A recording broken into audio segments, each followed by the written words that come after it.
किशन को अमीर होते देख जमींदार मोहन को किशन पर शक हुआ। वो सीधे किशन के घर पहुंचा। वहां जाकर उसे जादुई पतीले के बारे में पता चला। उसने किशन से पूछा, तुमने यह पतीला कब और किसके घर से चुराया? डरी हुई आवाज में किशन बोला, साहब, ये पतीला मुझे खेत में खुदाई के समय मिला था। मैंने किसी के घर चोरी नहीं की है।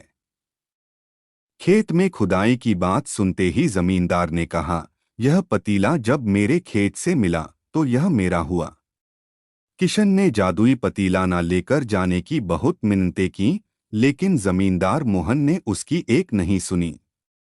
वो जबरदस्ती अपने साथ वो जादुई पतीला लेकर चला गया। जमींदार ने भी किशन की ही तरह उसमें सामान डालकर उन्हें बढ़ाना शुरू किया। एक दिन जमींदार ने अपने घर में मौजूद सारे गहने एक एक करके उस पतीले में डाल दिए और रातों रात बहुत अमीर हो गया।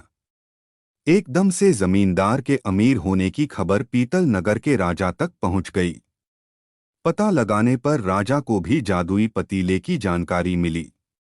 फिर क्या था, राजा ने तुरंत अपने लोगों को भेजकर जमींदार के यहाँ से वो पतीला राजमहल मंगवा लिया।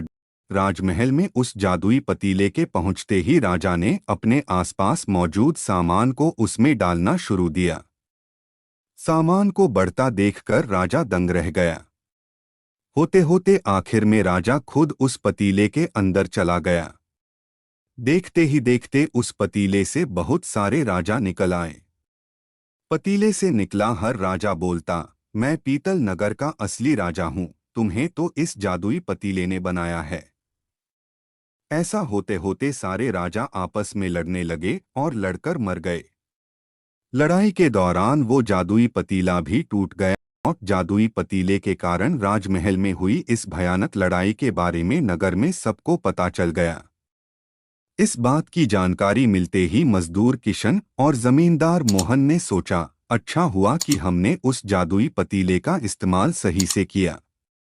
उस राजा ने अपनी मूर्खता के कारण अपनी जान ही खो दी।